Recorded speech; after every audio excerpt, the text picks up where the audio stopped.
Os senhores Aluado, Rabicho, Almofadinhas e Pontas apresentam o Caldeirão Furado. Oi!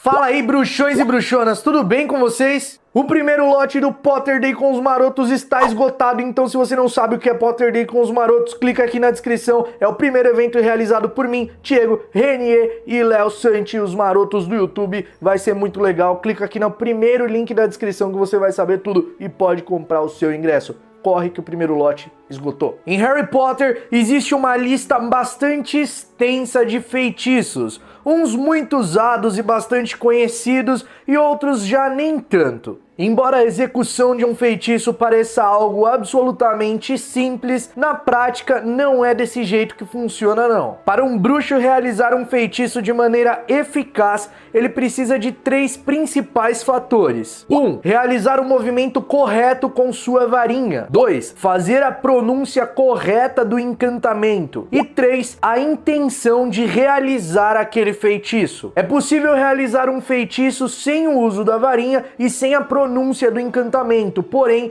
isso é uma coisa muito avançada. A gente vê que os alunos começam a aprender isso lá no 6º ano em Hogwarts, né? A coisa do feitiço não verbal. Agora já fazer sem varinha, acho que nem Hogwarts chega a ensinar. Somente bruxos muito poderosos conseguem realizar tal feito. E eu sei que talvez alguns de vocês vão se perguntar, mas e as crianças? Elas não realizam feitiços sem varinha? O que acontece é diferente. Em sua infância, crianças bruxas têm mesmo um manifesto de magia e é incontrolável. Agora, a capacidade de realizar um feitiço sem varinha intencionalmente é muito diferente disso e é muito além, é um poder bastante elevado, uma prática bastante elevada. Existem algumas variáveis para os feitiços que tornam possível dividi-los em categorias diferentes. Essas variáveis são transfiguração, que é o tipo de feitiço que altera a forma de um objeto ou pessoa. Existem também algumas ramificações da transfiguração, só que eu não vou entrar em detalhe de todas essas ramificações.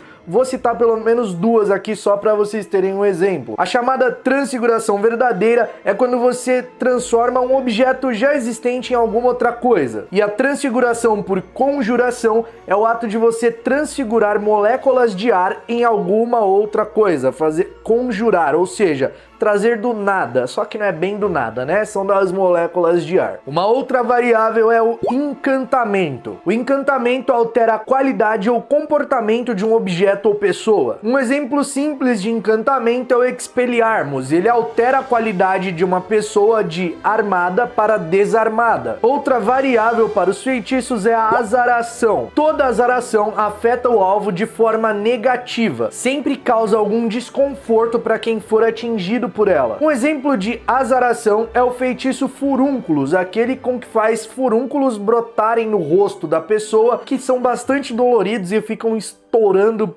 pus pra tudo quanto é lado. É uma coisa bem nojenta, bem desagradável. As azarações são classificadas como um tipo de magia negra leve. Todas elas são associadas à magia negra, a artes das trevas. Então, de alguma forma aí, toda azaração é uma coisa ruim, porque é pra fazer algo negativo ao seu oponente. E a última variável dos feitiços são as maldições. Um dos piores tipos de magia que existe, as maldições foram criadas única e exclusivamente para fazer o mal a outra pessoa. Um exemplo bem simples de maldição são as maldições imperdoáveis, que acho que todos vocês conhecem. A maldição da morte, Avada Kedavra, a maldição Cruciatus e a maldição Império. Uma curiosidade é que essas 3 maldições só passaram a ser imperdoáveis, só passaram a se tornar um crime a partir do ano de 1717, que foi quando o Ministério da Magia promulgou uma lei que classificava elas como imperdoáveis, ou seja, qualquer um que cometesse essas magias, que cometesse esses crimes, teria que ser levado para Azkaban. Só que o único problema é que nem todo mundo que usava ia pra Azkaban, não é mesmo? O fato é que os feitiços são indispensáveis no dia a dia de um bruxo ou bruxa. Inclusive, é uma das características que mais marcam suas habilidades mágicas. Mas como se cria um feitiço? Como eles são feitos? De onde eles surgem? Quem cria? Quem inventa tudo isso? Em Harry Potter e a Câmara Secreta, mais precisamente na página 39, Arthur Weasley diz que um bruxo chamado Mortlake havia sido levado para interrogatório por conta de umas doninhas um pouco estranhas que ele criava lá na casa dele. Só que o Arthur estava um tanto quanto aliviado porque isso era a responsabilidade de um outro departamento do Ministério da Magia, a Comissão de Feitiços Experimentais. Essa comissão foi fundada por um bruxo chamado Belphore Blaine entre os séculos 16 e 17. Dessa forma, o Ministério da Magia poderia controlar a criação de feitiços,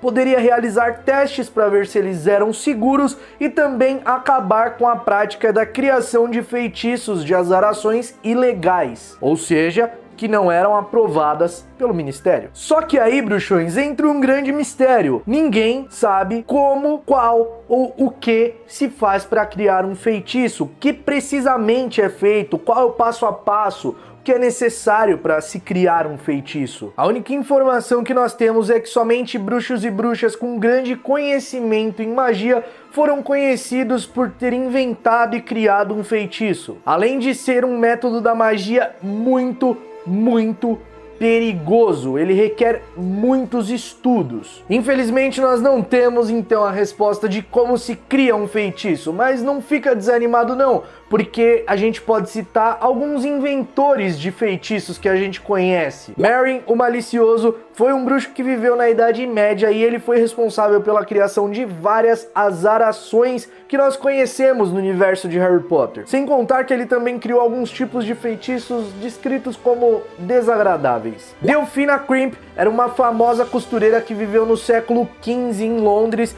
e ela preferia se passar por trouxa devido às perseguições que os bruxos sofriam e ela inventou o feitiço cortadouro. Era um feitiço que substituía todos os outros feitiços usados em corte e costura pelos bruxos, porque os outros feitiços eles não eram tão eficazes, eles acabavam danificando os tecidos, e esse feitiço que ela criou, ele era muito eficiente, separava os fios muito bonitinho ali, não danificava as roupas e olha, ficava tudo muito bonitinho. Felix Summerby foi o criador do feitiço animador, ele está presente nas figurinhas dos sapos de chocolate por ter criado esse feitiço. Jarlath Hobart foi o criador do famoso feitiço Wingardium Leviosa, o feitiço de levitação, o encantamento de levitação. Inclusive, uma curiosidade bem legal é que ele testava o feitiço nele mesmo antes de poder falar, ó, esse aqui é o feitiço para fazer as paradas levitar. Daisy Penfold, essa bruxa criou o feitiço Aresto Momentum. Logo após a mudança das cores da Goles, sabe a Goles? Essa bola aqui, usada no quadribol? Então,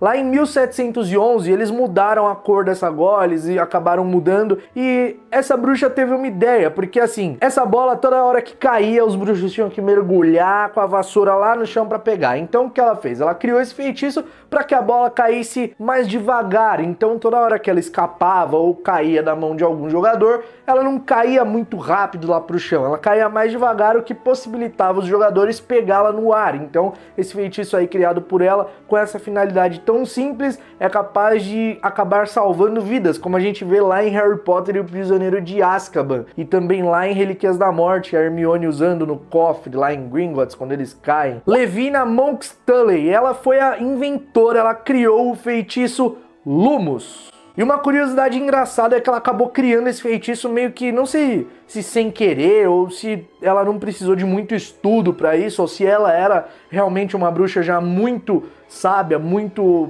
poderosa. Ela simplesmente estava escrevendo lá uma coisa, a pena dela caiu no chão, e aí tava escuro, né? Tinha só uma iluminaçãozinha na mesa ali, tava escuro no chão, ela simplesmente acendeu a varinha e criou o feitiço Lumos. Isso aconteceu no ano de 1772. E agora para um bruxo um pouquinho mais conhecido, né? Talvez alguns de vocês não conheçam esse bruxo. Se você vive numa caverna, você não sabe quem era Tom Riddle ou Lord Voldemort. É isso aí, o maior bruxo das trevas que você já viu. Ele criou um feitiço, óbvio que ele criaria, afinal ele era o Voldemort, né? Tom Riddle foi responsável pela criação do feitiço Mors Moldry, sabe? Aquele que conjurava a marca negra no céu. Além desse feitiço, o Lord Voldemort também criou o feitiço de voo sem suporte. Sabe aquela parada de voar sem o auxílio de vassoura, sem o auxílio de uma criatura mágica ou qualquer suporte? Pois é, foi invenção de Lord Voldemort, por isso que somente ele e Severus Snape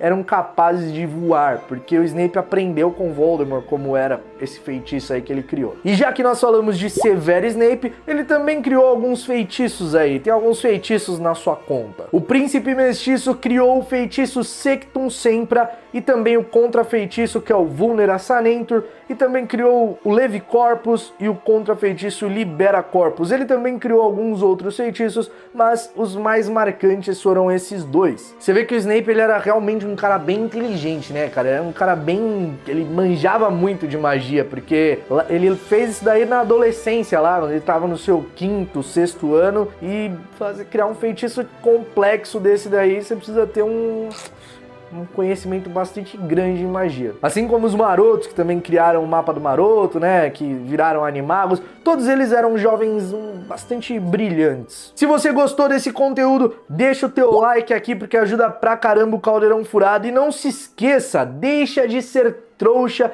e se inscreva aqui no canal, ativa o sininho, porque toda semana você vai receber notificação 2 vezes. Olha só, 2 vezes vai apitar aí e vai falar: Caldeirão Furado acabou de enviar um vídeo. Mas isso só vai acontecer se você se inscrever e ativar o sininho. Não esquece de deixar aqui no comentário o que você acha. Teorize. Fã de Harry Potter é uma coisa, ele teoriza, né? Então deixa aqui no comentário a sua teoria sobre a criação de um feitiço. Se deve ser algo realmente complexo, deixa uma teoria legal aí. Quem sabe a gente não faz um vídeo aqui falando sobre ela. No mais é isso, nós nos vemos num próximo vídeo. Fiquem na paz e mal feito feito.